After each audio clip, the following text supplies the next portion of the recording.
और महिला और पुरुष किसान यहाँ गरीब किसानों के ज़मीन पर जबरन प्रशासन जो है पंचायत सरकार भवन बनाने का काम कर रहा है। वर्तमान सीओ से पूर्व नीलम कुमारी नाम की एक महिला सीओ थी। वो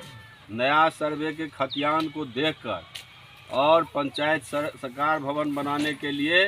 इस भूमि को सरकार में प्रस्ताव भेज दिया। न पंचायत से पूछताछ किया,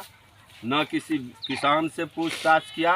न उसके कागज़ का अवलोकन किया और बिना कुछ किए हुए वो आनन फानन में पंचायत सरकार भवन इस भूमि पर बनाने का प्रस्ताव भेज दिया। हम समझते हैं यह घोर अन्याय है किसानों के प्रति, क्योंकि यह भूमि जिस पर पंचायत सरकार भवन बनाने का काम अभी सरकार कर रही है, यह भूमि 1920 ईस्वी में अजहर अली नाम के मालिक के द्वारा इन किसानों को हवाला किया गया, पट्टा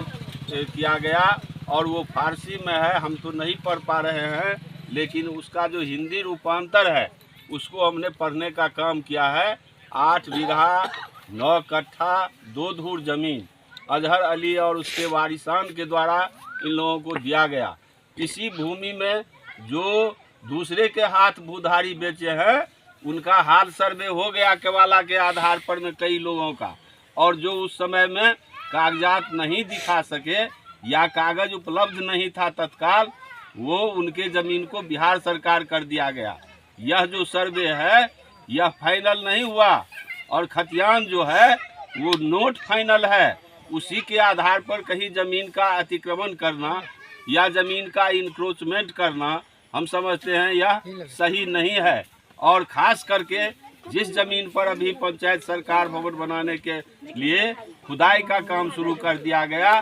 किसानों को नोटिस भी पूर्व में नहीं दिया गया कि आपका ज़मीन बिहार सरकार है, आप अपना पेपर दिखाइए और क्यों नहीं इस ज़मीन पर पंचायत सरकार भवन बनाया जाए। कोई काम न सीओ स्तर से किया गया, न कलेक्टर के स्तर से किया गया, न सरकार के स्तर से किया गया और आनन फानन में इस ज़मीन पर आकर मिट्टी खुदाई का काम शुरू कर दिया गया। जो प्रभावित किसान हैं उनका गेहूं उपजा दिया गया, उनका फसल बर्बाद, किसानों को ज़मीन सुपुर्द करे और जो फसल बर्बाद किया गया है उसका मुआवजा सरकार दे। और इसी के लिए हम चाहते हैं, हम प्रशासन से आग्रह करना चाहते हैं कि तत्काल